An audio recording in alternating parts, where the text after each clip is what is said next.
अब तो एक पल की भी देरी सही नहीं जा रही है। कब आएगा ये गरुड़?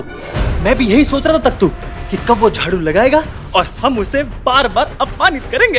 हाँ, तभी तो असली आनंद आएगा।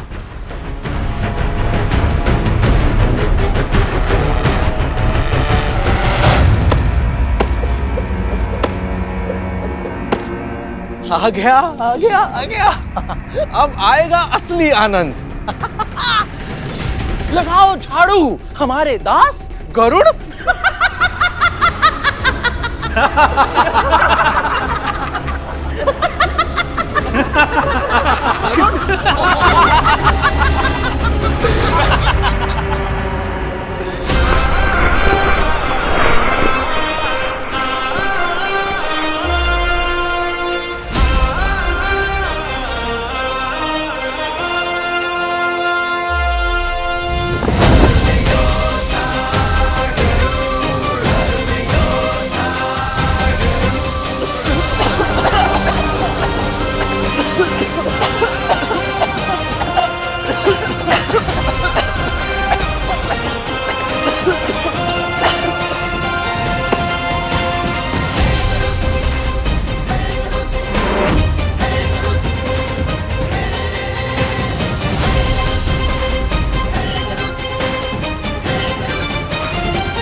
ये तो पलक झपकते ही स्वच्छ हो गया।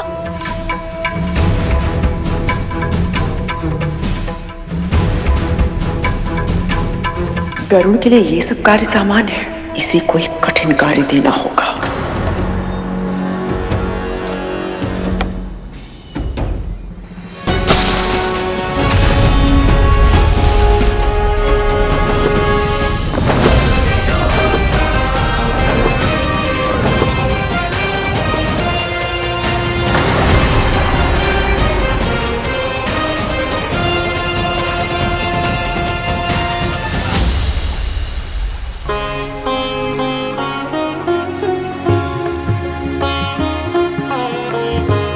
माँ,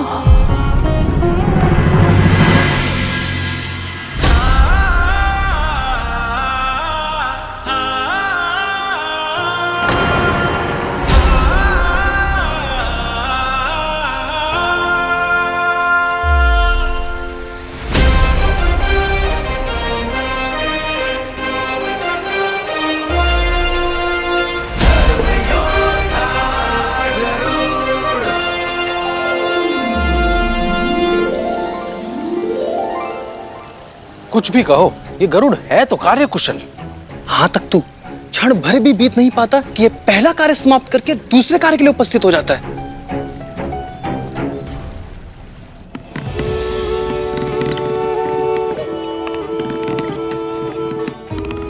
माँ,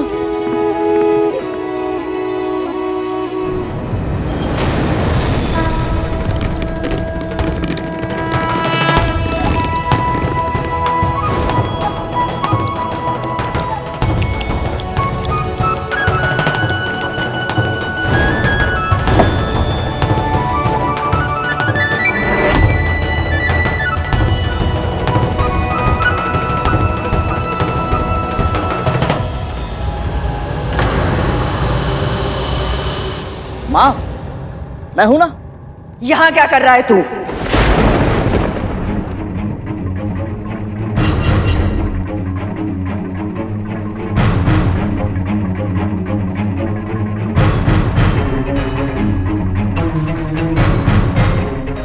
अपनी मां की सहायता ना, तू रसोई का कार्य नहीं कर सकता है। सही कह रही हैं आप महारानी, किंतु आपको कोई ऐसा कार्य ढूंढना होगा जो मेरे पुत्र की शक्ति और योग्यता के अनुरूप हो।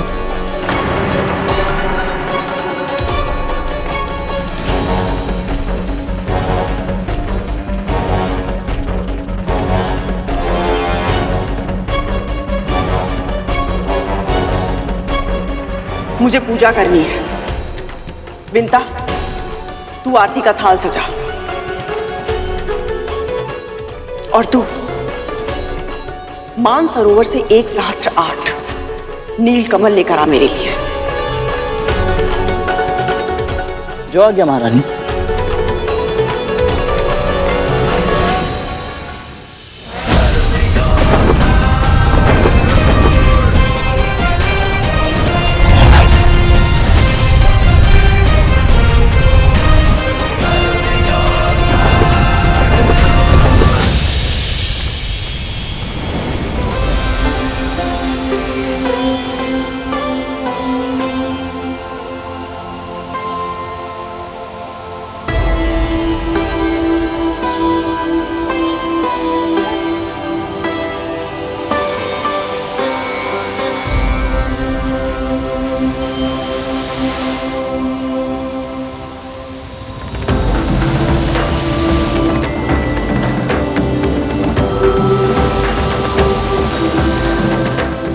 हे सरोवर श्रेष्ठ, मेरा प्रणाम स्वीकार करें।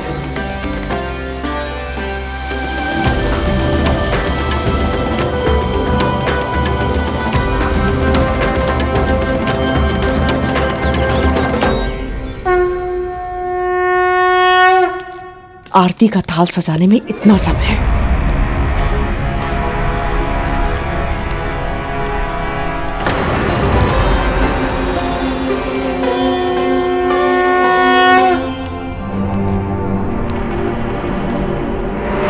ये इतनी शीघ्र मानसरोवर से वापस कैसे लौट आया?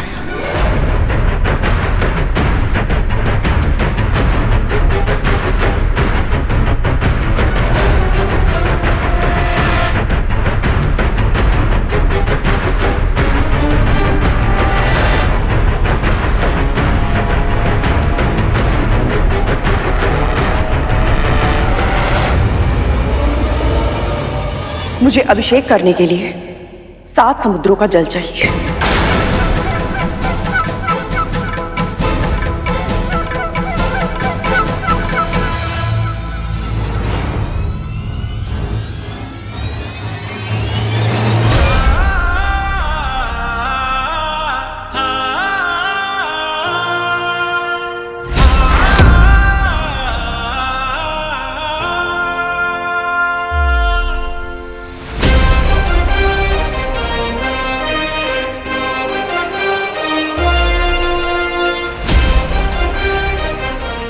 ये 7 समुद्रों का जल। जी महारानी, आप कहती हैं ना कि मेरी माँ आपकी सर्वाधिक प्रिय दासी है। आपके आदेश देने से पहले ही वो समझ जाती है कि आपको क्या चाहिए। मैं भी उन्हीं माँ का पुत्र हूँ। जब आपने नीलकमल की इच्छा व्यक्त की तो मैं समझ गया कि आपका अगला आदेश क्या होगा।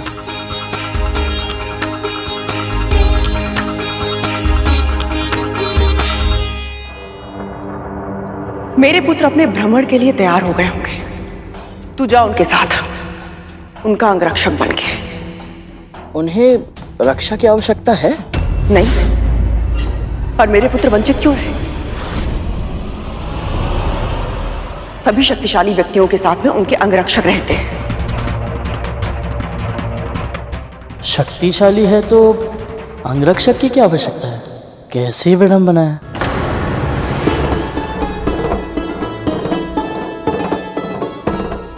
माँ, आप चिंता मत कीजिए, मैं अपने कर्तव्य का पालन अवश्य करूंगा।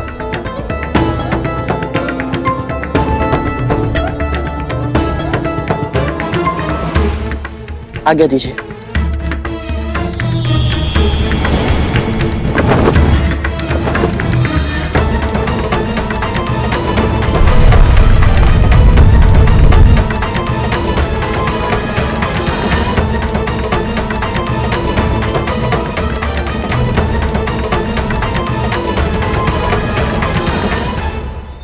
आज बहुत लंबी यात्रा पे जाना है।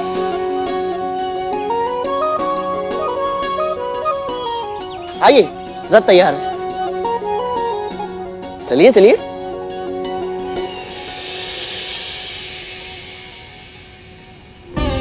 मुझे प्रसन्न देखने के लिए स्वयं दास बनकर भी गरुड़ कितना प्रसन्न है।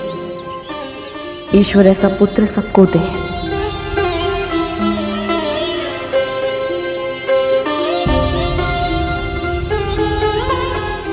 रक्षक भैया, कालिया भैया, आइए आप दोनों भी बैठिए। जब सेवक इतना बलशाली हो तो घोड़ों की क्या आवश्यकता है? आज ये रथ तू चलाएगा गरुड़।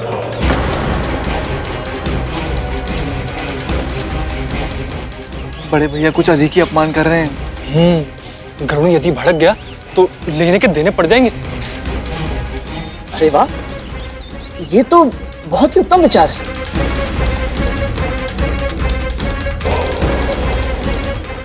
आइए बैठिए।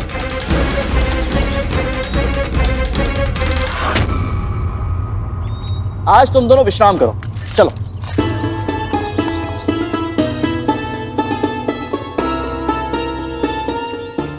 आइए भैया।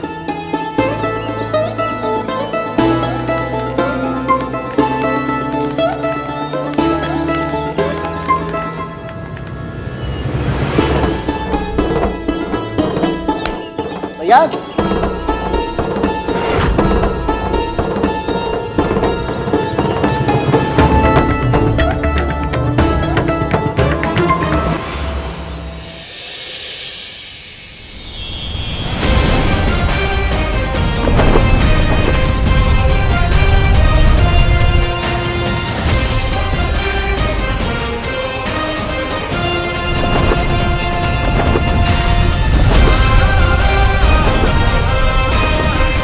अरे संभाल के, ये तो वायु के वेग से तेज चल रहा है। हाँ सरकोटा।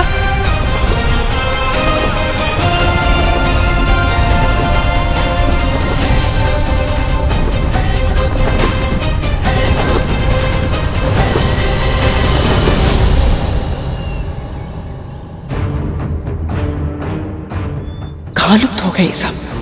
कहीं ऐसा तो नहीं कि गरुड़ दूर ले जाकर मेरे पुत्रों के साथ कुछ नहीं करेगा वो।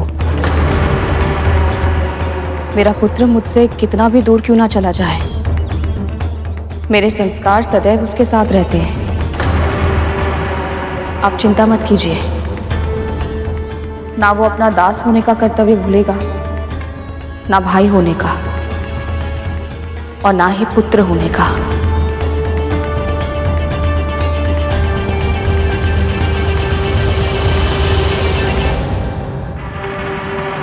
दास बनने की बात भी करूं, इतना सहज कैसे है?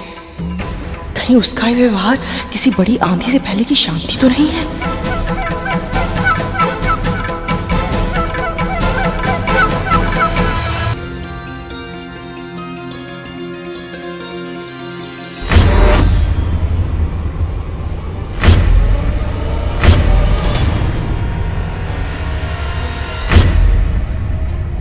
ये क्या हो रहा है?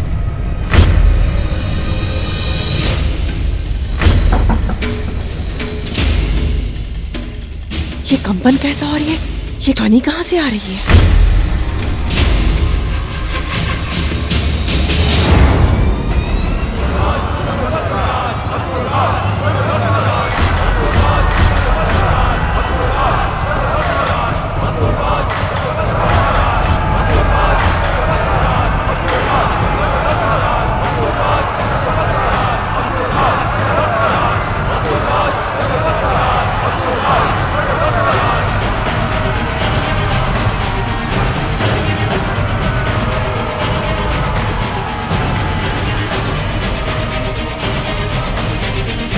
विमाताएं, एक नहीं दो दो विमाताएं। कहाँ है वो दुस्साहसे पक्षी? महाराज बलि ने उसका शीश काट कर लाने का आदेश दिया है।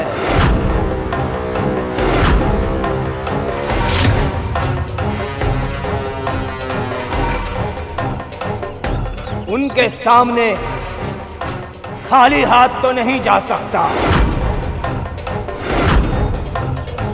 कहाँ छिपा है वो गरुड़? आ, सामने आ।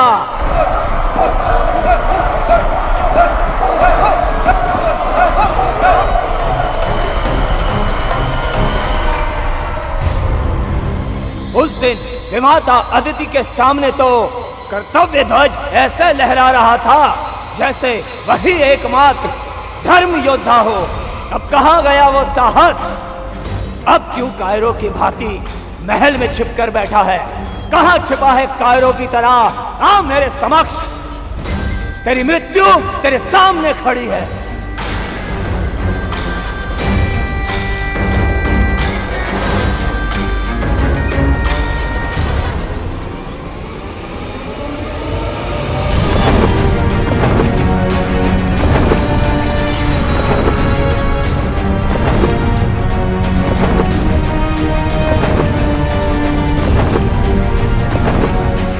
निश्चित ही वो भयभीत हो गया है और उसने असुर शक्ति पर प्रहार किया है। उस अपराधी को मेरे समक्ष न लाकर, उसे शरण देकर तुम दोनों भी अपराधी बन गई हो। मैं तुम्हें अंतिम चेतावनी देता हूं, यदि इसी क्षण गरुड़ को मुझे नहीं सौंपा तो मैं तुम्हें भी नहीं छोड़ूंगा।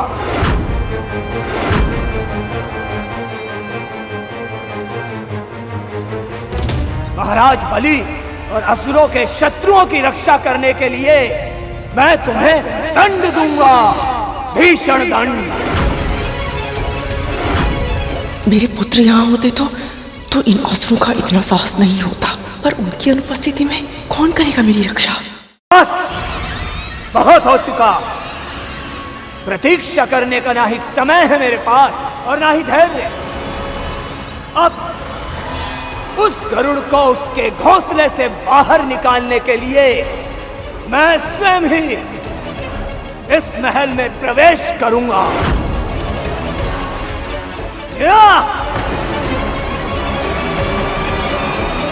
ठहर जाओ।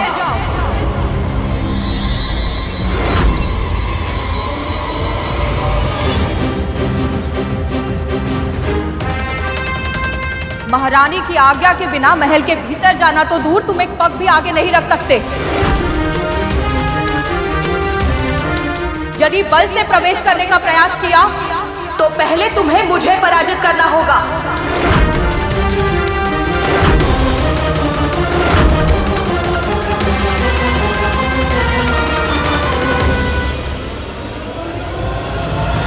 प्राणों की चिंता में परोपकार से मुंह नहीं मोड़ सकता मैं।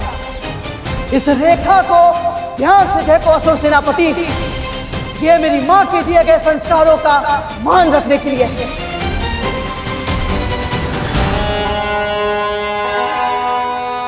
निश्चित ही तू गरुड़ की मां है, वो तेरा ही पुत्र हो सकता है। दोनों मां पुत्र बिल्कुल एक जैसे हो। अपने प्राणों को संकट में डालने से पहले एक बार भी विचार नहीं करते। अद्भुत! यदि अपनी और अपनी महारानी के प्राणों की रक्षा चाहती हो तो बताओ, कहां है वो गरुड़?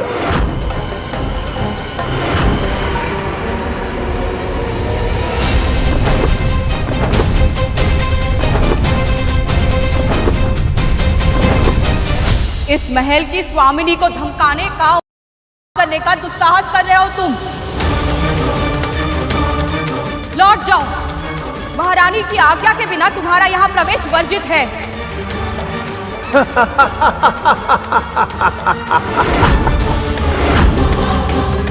तू और तेरा पुत्र दोनों मानसिक रूप से अक्षम है क्या? गरुड़ हमसे केवल एक बार युद्ध में जीता है और वो भी भूल से, किंतु अब नहीं बचेगा। मुझे लगता है तेरी मति भी भ्रष्ट हो गई है जब मुझे रोकने की धमकी दे रही है। मुझे, राहु को एक बार चारों ओर दृष्टि घुमाकर देख। कितनी विशाल सेना है मेरे साथ।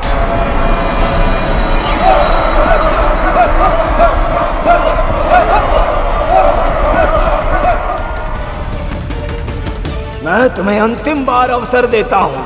गरुड़ को मुझे सौंप दो और अपने प्राणों की रक्षा कर लो, अन्यथा मैं तुम्हें दंड दूंगा,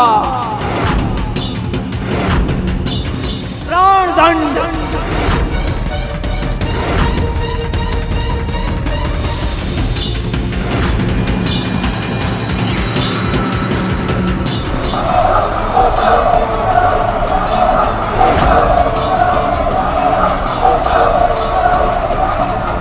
अच्छा है प्रभु विष्णु जी की कृपा से अभी गरुड़ यहाँ नहीं है, अन्यथा हमारे प्राणों के अलावा उसके भी प्राण संकट में पड़ जाते।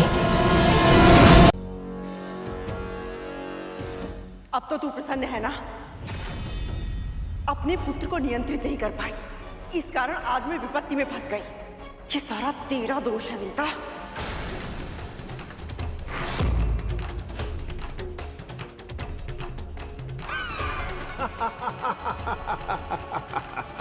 अद्भुत विमाता, अद्भुत। जिस स्त्री ने तेरे लिए अपने प्राण संकट में डाल दिए, तू उसे दोष दे रही है। अब भी रक्षा करना चाहती है तो अपनी स्वामिनी की, अर्थात अपनी बहन की। ऐसा व्यवहार तूने अपनी बहन के साथ किया है, ऐसा व्यवहार तो हम असुर भी एक दूसरे के साथ नहीं करते। और फिर भी संसार हमें बुरा कहता है। दिति दीदी के पुत्र हो, इस नाते मेरे लिए भी मेरे पुत्र समान ही हो। इसी कारण अब तक तुम्हारी धृष्टता सहती रही, पर यदि तुमने आगे बढ़ने का प्रयास किया तो मैं वही करूंगी जो एक मां को करना चाहिए। मैं तुम्हें रोकूंगी किसी भी मूल्य पर। बस, बहुत बोल चुके तुम। अब मेरा कथन ध्यान से सुन। यदि तू चाहती है कि मैं तुझ पर और तेरी स्वामिनी पर दया करूं, तो चुपचाप बिना एक भी क्षण गवाए उस गरुड़ को महल से बाहर निकाल। वो यहाँ नहीं है, बाहर गया है किसी आवश्यक कार्य से। अच्छा, तो वो बाहर गया है, तो तू बता कहां गया है वो तेरा पुत्र? हमें ज्ञात नहीं है। अच्छा, तो तुझे नहीं पता कहां गया है वो? मैं सत्य कह रही हूं। तेरे सत्य का प्रमाण तो समय देगा, और जब तक वो नहीं लौटता मैं उसकी यही प्रतीक्षा करूंगा। गरुड़ के साथ पिछली मुठभेड़ में मुझे ऐसा रहस्य ज्ञात हो गया था जिसके कारण उसके प्राण मेरी मुट्ठी में है। जानना नहीं चाहोगी वो रहस्य क्या है? वो कहीं भी जाए, कितनी भी दूर जाए, किंतु लौटकर अपनी माता के पास अवश्य आता है।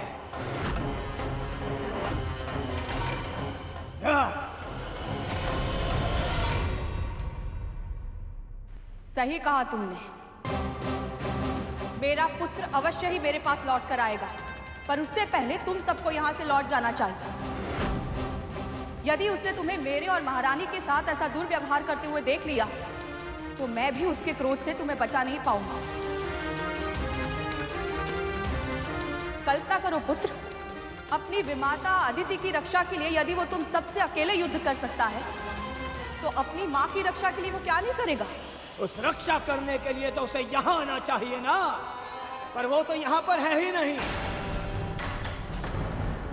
जब तक वो लौट कर आएगा तब तक बहुत विलंब हो चुका होगा।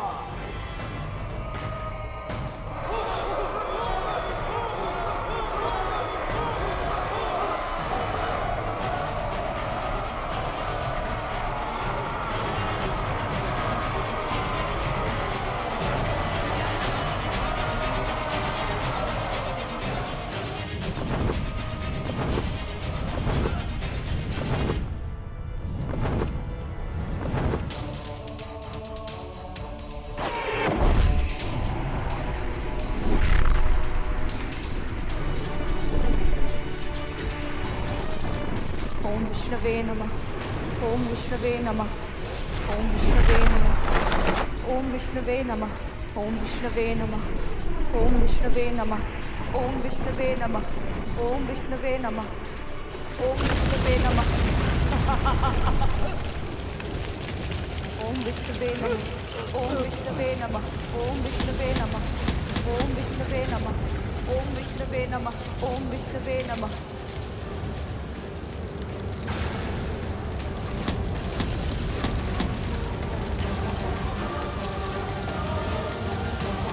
ओम विष्णुवे नमः।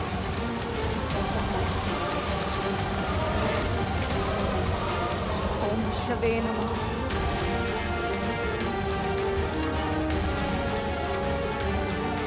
ये बच कैसे गई? ओम विष्णुवे नमः। ओम विष्णुवे नमः।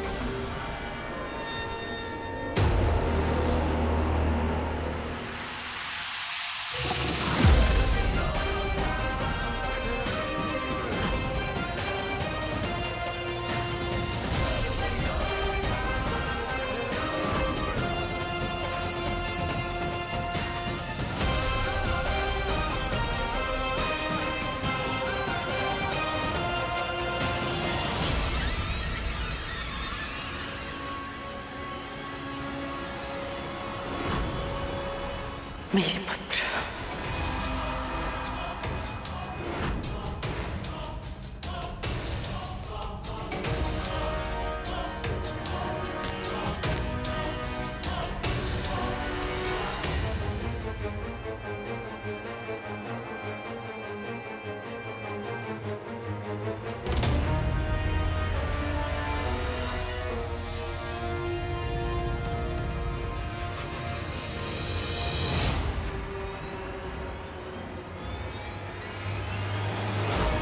करोड़ों नाग एक साथ।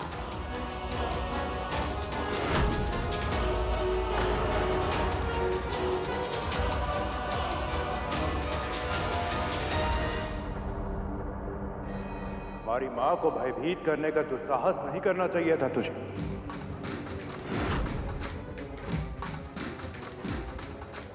युद्ध का पहला नियम महिलाओं और बच्चों पर आक्रमण नहीं करना, और तूने वही नियम तोड़ दिया राहु। इसका दंड तुझे अवश्य मिलेगा।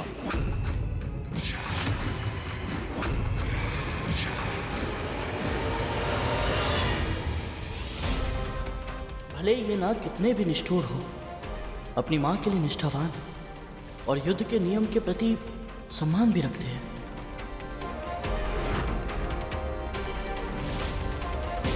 तूने इस महल पर आक्रमण करके बहुत बड़ी भूल की है। वैसे तो तुम्हारी असुरी सेना को पराजित करने के लिए मैं अकेला ही पर्याप्त था, और आज मेरे नाग भाई भी मेरे साथ हैं।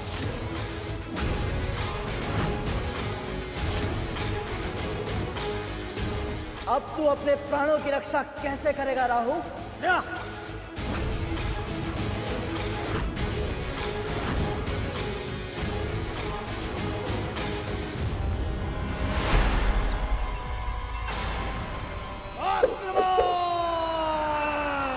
आक्रमण!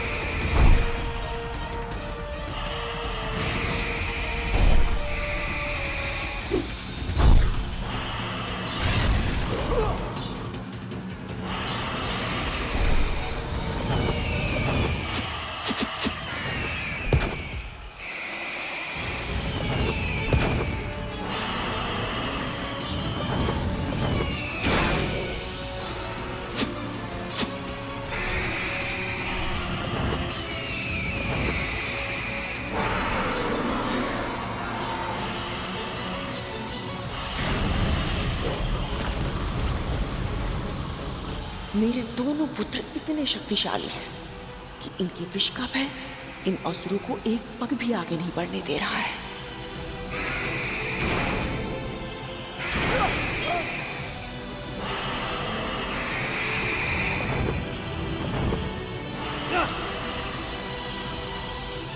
मुझे लगा था विशाल सेना देखकर सब घबरा जाएंगे और गरुड़ को मुझे सौंप देंगे, पर ये सब तो एक साथ मिलकर युद्ध कर रहे हैं।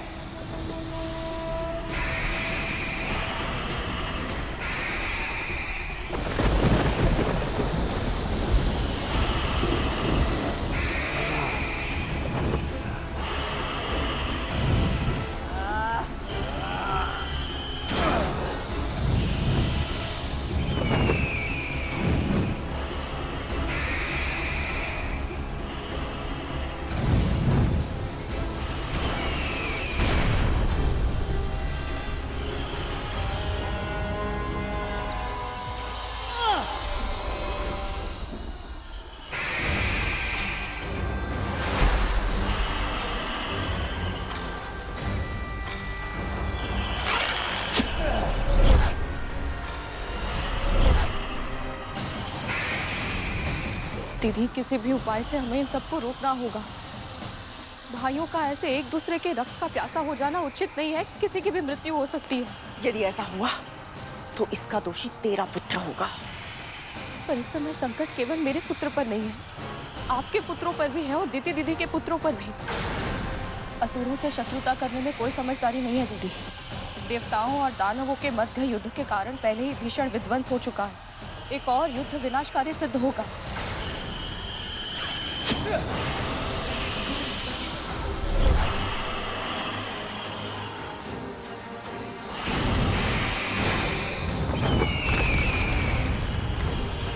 प्रश्न केवल मेरे पुत्र का नहीं है दीदी, आपके पुत्रों के प्राण भी संकट में हैं।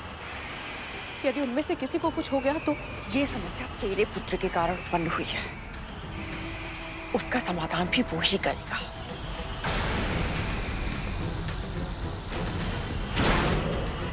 दीदी, क्या कर रही हैं आप?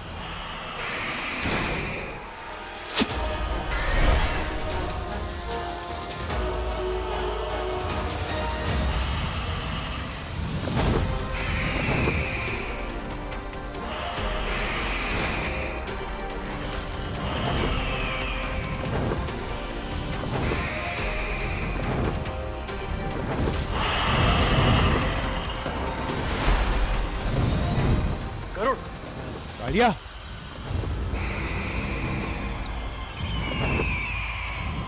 गरुड़ दास है हमारा और सबकी रक्षा करना इसका धर्म है, और इसकी रक्षा करना हमारे लिए आवश्यक नहीं।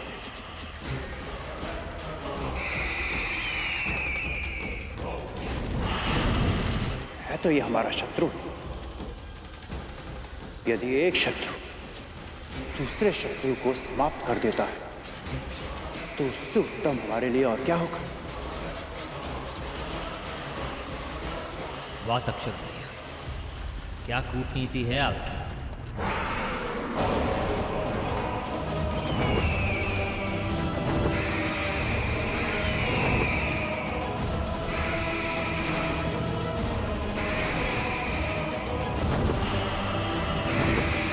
रुक जाओ।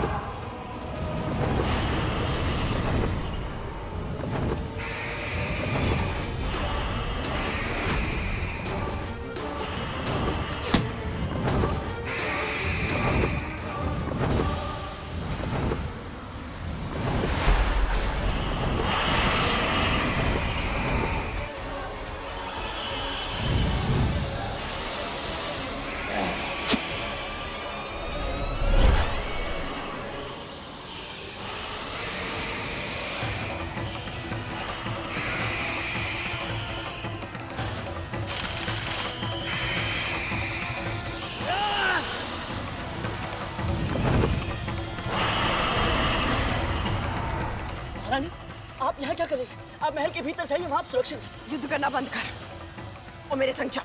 और कहाँ? प्रश्न पूछने का अधिकार तुझे नहीं है करुण, मेरे साथ चल। ऐसे युद्ध के मध्य अपनी माँ को छोड़कर कैसे जा सकता हूँ मैं? तेरी माँ मेरी बहन भी है, उसे कुछ नहीं होगा। मेरी अनुपस्थिति में मेरे पुत्र उसकी रक्षा करेंगे। तक्षक, कालिया, शिशुनंदी, भूतनंदी, अपनी भी माता के पास जाओ। उनका ध्यान रखना, उनकी सुरक्षा करना तुम्हारा कर्तव्य है।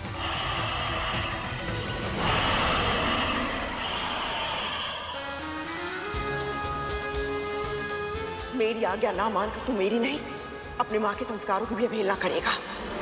भूल मत, मन से, वचन से, कर्म से भी तूने मेरे आदेशों का पालन करने का वचन दिया है मुझे।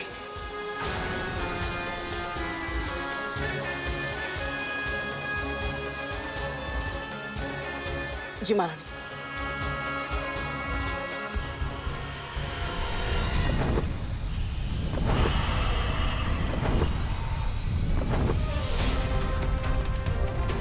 ये कहाँ गया?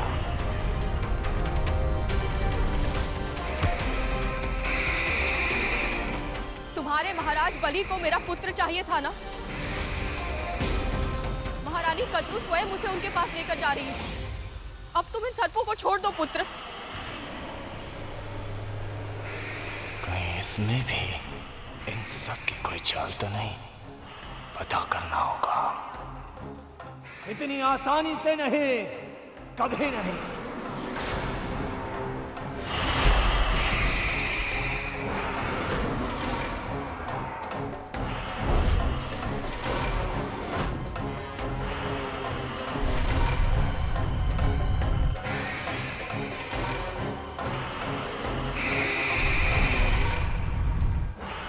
हे परम प्रभु विष्णु, मेरे पुत्र की रक्षा कीजिए।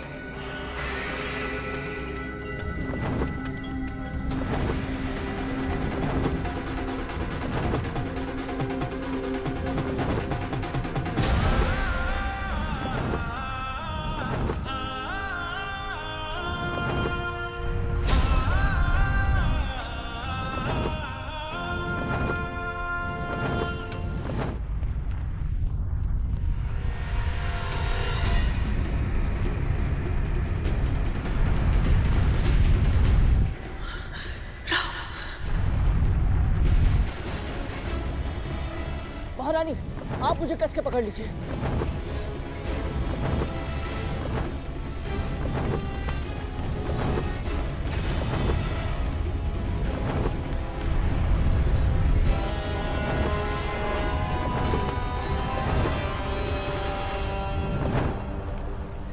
गति बढ़ाकर मुझे चकमा देने का प्रयास कर रहा है, किंतु मैं भी राहु हूं। उससे पीछा छुड़ाना असंभव है।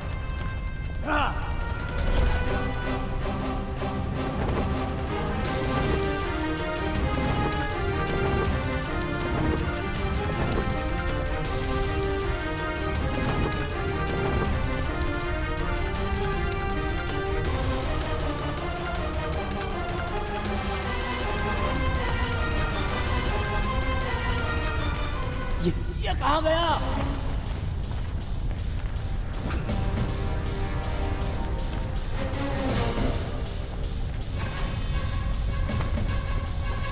अभी तो इधर था, उधर कैसे चला गया?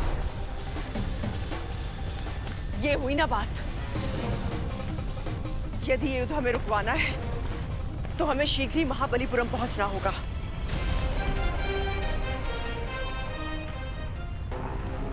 लगता है इसे अपनी मृत्यु की कामना कुछ अधिक ही है, तभी तो स्वयं को मृत्यु के मुख में ले जा रहा है ये।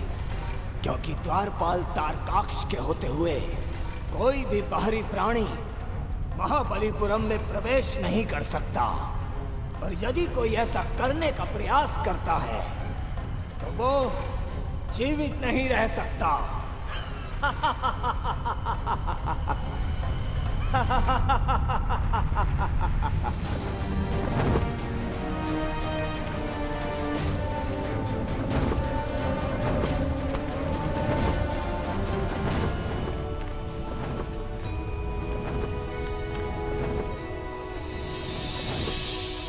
इस नगर के सौंदर्य से अपने लक्ष्य को मत भटका।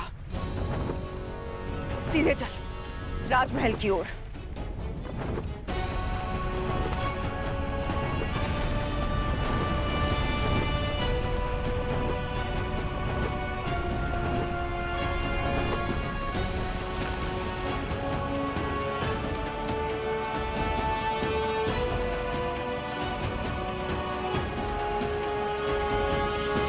उड़ान भी ऊंची बढ़ता है, गति पर भी नियंत्रण है, और भूमि पर भी इतनी कुशलता से उतरता है।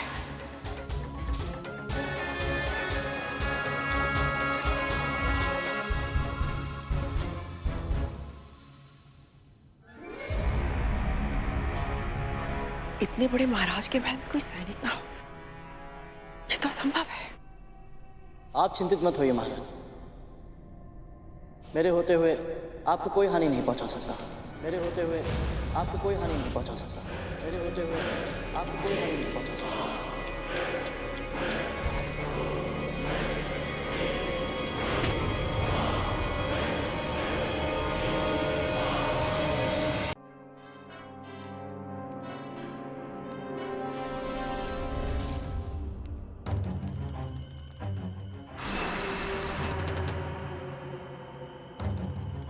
कितनी विचित्र शीत है। क्या आपको भी इसका आभास हो रहा है महारानी? मुझे पता है तू पंछी है, वायु शीत है या उष्ण, इसका अनुभव करने का अभ्यास है तुझे। किंतु अभी समय नहीं है, शीघ्र चल, इससे पहले कि हमारी उपस्थिति का किसी को आभास हो जाए। एक क्षण महारानी, कुछ तो असामान्य है। भय लग रहा है तुझे तो अपने पांव को तनिक कष्ट दे, और हाँ, भीतर जाकर अपना मुंह मत खोलना। जब तक मेरी आज्ञा ना मिले मौन रहना।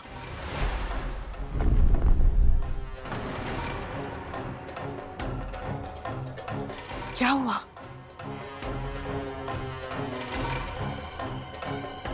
यह मूर्ति नहीं है महारानी, कोई असुरी माया है। इतना आशंकित होने की आवश्यकता नहीं है, ये मूर्ति है। मैं दिखाती हूँ तुझे। महारानी नहीं,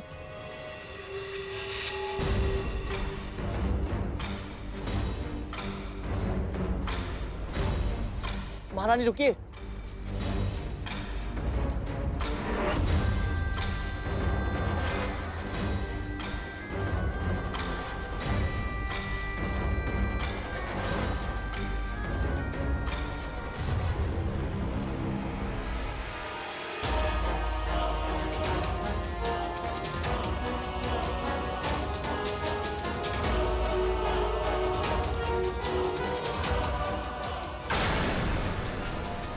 महारानी,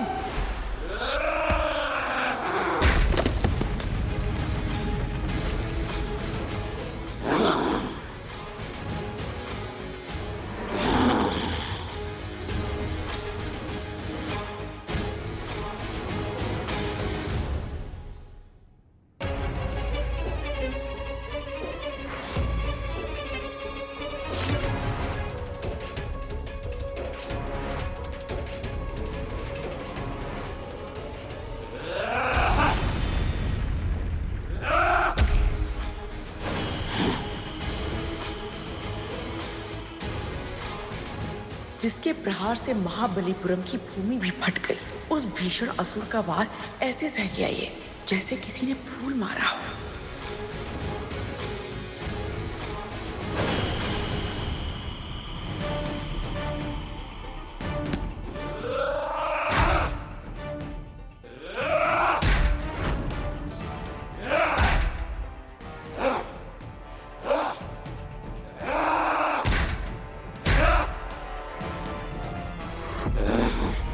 थोड़ी देर और खेलता तुम्हारे साथ, पर बड़े भैया से मिलने की शीघ्रता है। इस पर मेरे किसी भी प्रहार का प्रभाव क्यों नहीं पड़ रहा?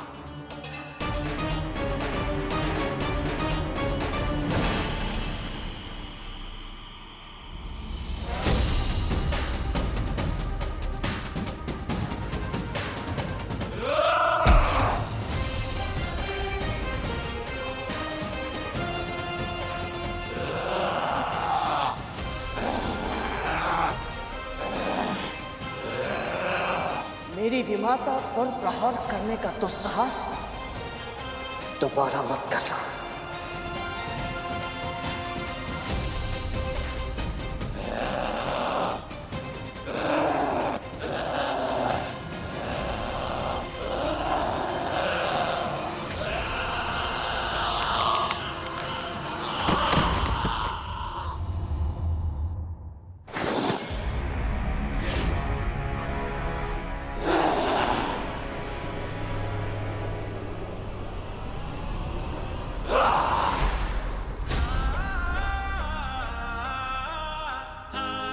चलिए महारानी।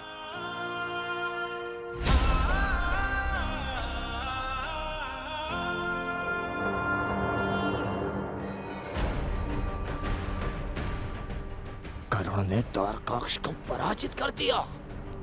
असंभव।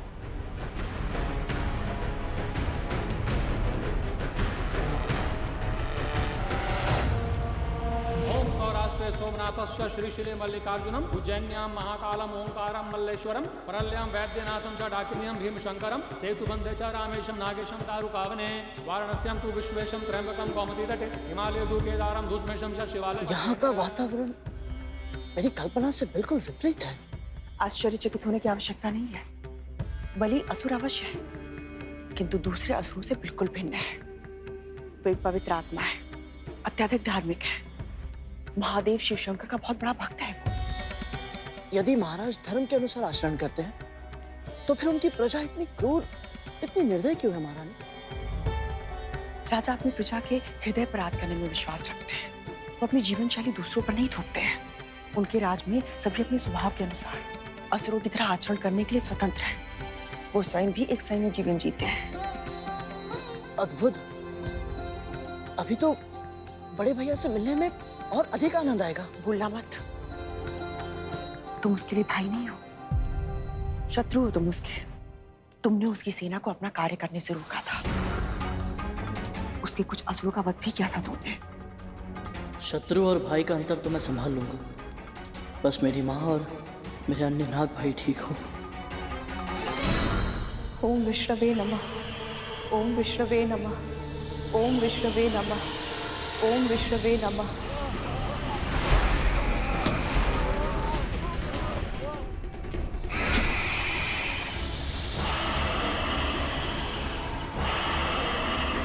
ओम विष्णवे नमः।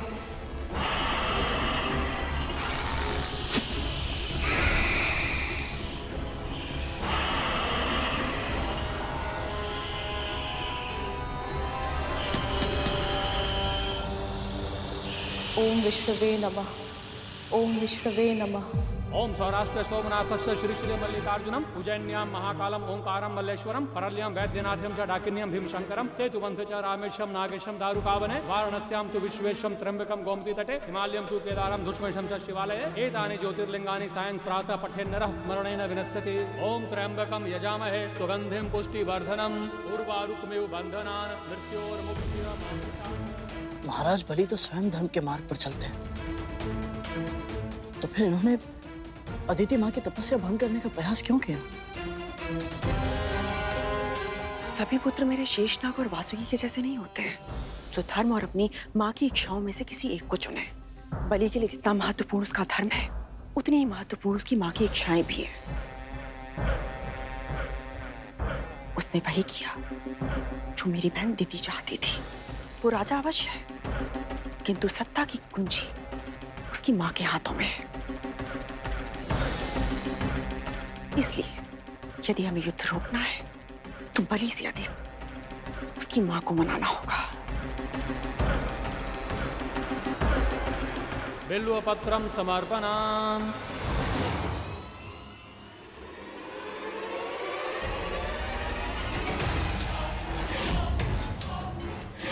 गरुड़ और कतरू यहाँ?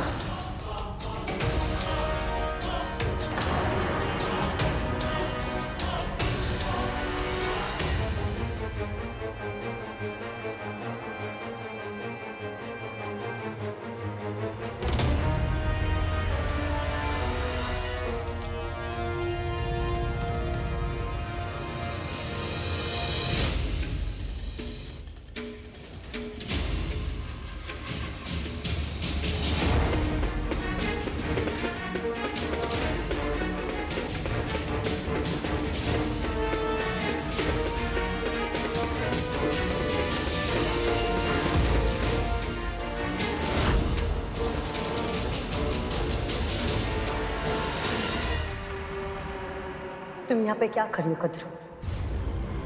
ये पक्षी ये यहाँ पे क्या कर रहा है? ये भीतर कैसे आया? किसी द्वारपाल ने रोका नहीं इसे? प्रणाम महाराज बलि। प्रणाम माता दीदी। प्रणाम माँ कद्रू।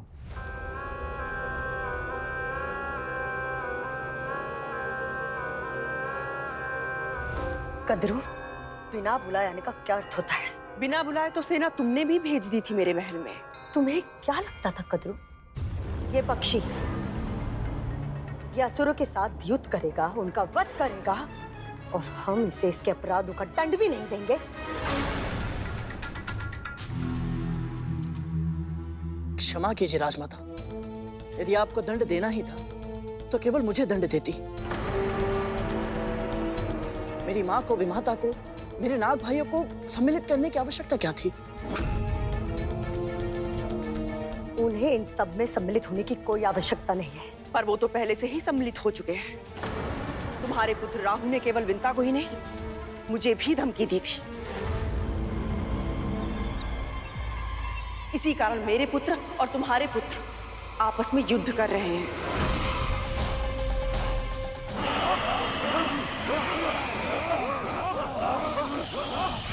ओम विष्णवे नमः। ओम विष्णवे नमः। ओम विष्णवे नमः। ओम विष्णवे नमः। इन्होंने और इनकी बहन ने मुझे उकसाया था महाराज। ये दोनों इस पक्षी की सहायता कर रही थी।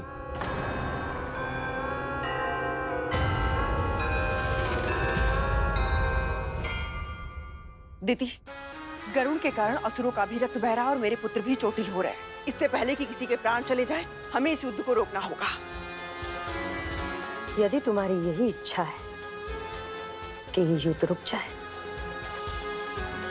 तो ये युद्ध रुक सकता है।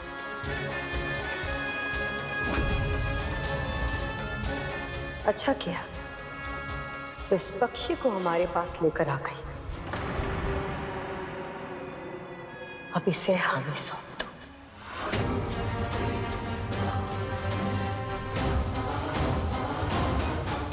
कभी नहीं, कभी नहीं।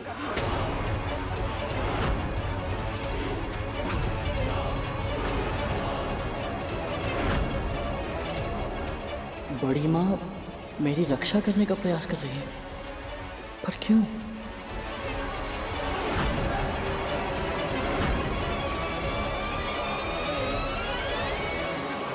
क्षमा करें माँ कद्रू, पर क्या आप मेरी एक जिज्ञासा शांत कर सकते हैं? अवश्य महाराज बलि। अब से कुछ दिन पहले आप चाहती थी कि हम असुर गरुड़ का अंत कर दें, और अब जब हम अपना प्रतिशोध लेना चाहते हैं तो आप हमें रोक रही हैं। ऐसा क्यों माँ कद्रू? तब से अब तक ऐसा क्या बदल गया आप दोनों के बीच? बहुत कुछ। अब ये स्वतंत्र उड़ने वाला पंछी नहीं रहा, अब ये दास है मेरा। अब ये दास है मेरा। अब ये दास है मेरा।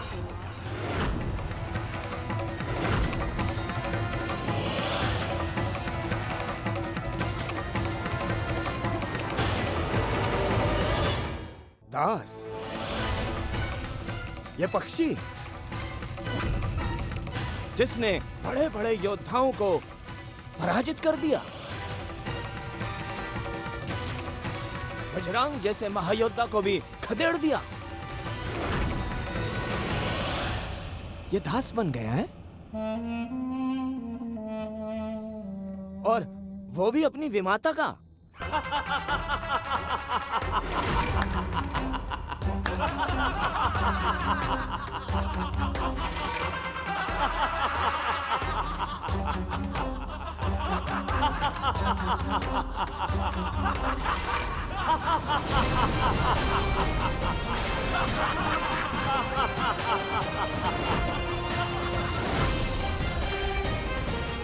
मुझे धैर्य दीजिए माँ।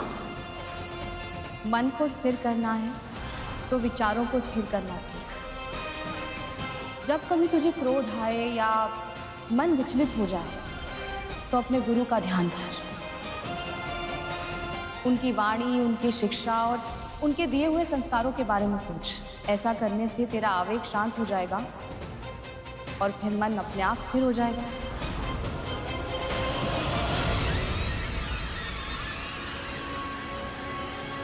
कद्रू में कैसे विश्वास करूं कि तुम जो कह रही हो वो सत्य है? ये वही गरुड़ है जो अदिति को संकट में देखकर अपना स्थान छोड़ने के लिए तैयार नहीं हुआ था।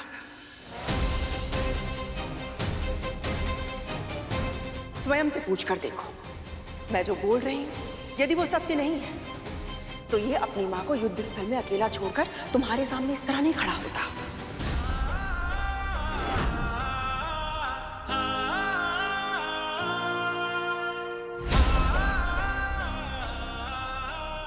ये केवल मेरे आदेश पर यहां पर आया है, क्योंकि इसकी मां और स्वयं भी मेरे हाथों की कठपुतलियां हैं।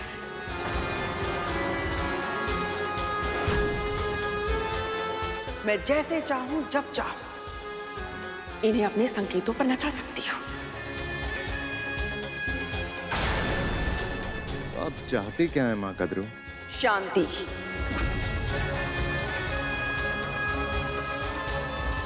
यदि यह युद्ध इसी तरह चलता रहा तो आपके असुर भी घायल होंगे और मेरे पुत्र भी। आप जानते हैं कि गरुड़ ने किस तरह असुर सेना को पराजित कर दिया था।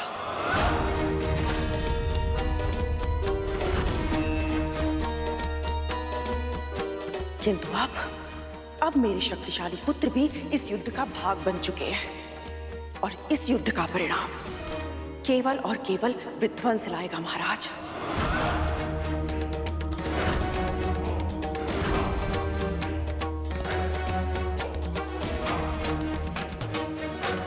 दोनों ओर के योद्धा अपने प्राण गंवा देंगे।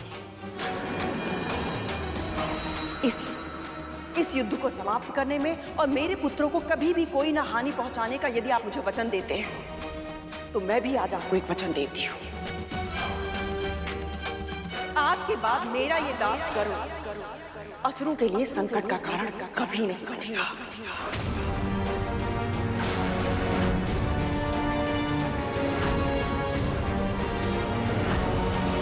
रानी, आप कैसे ये वचन दे सकते हैं?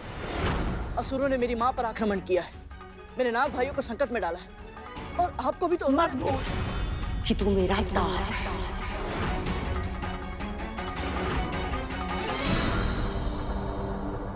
और जब तक दासों को आज्ञा नहीं दी जाए वो बीच में नहीं बोलते।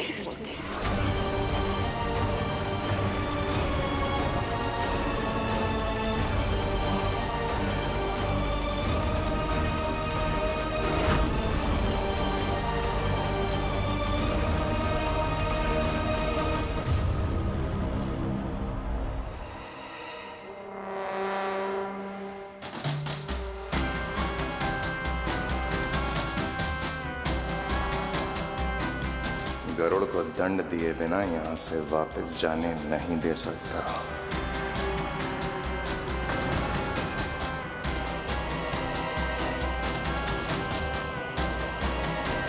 तो क्या निर्णय लिया आप दोनों ने?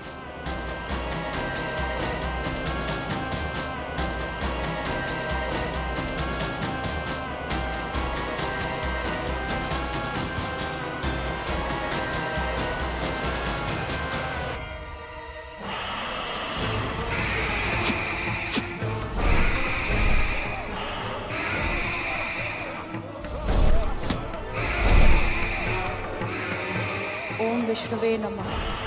ओम विष्णुवे नमः। हमें आपके निर्णय की प्रतीक्षा है महाराज बलि।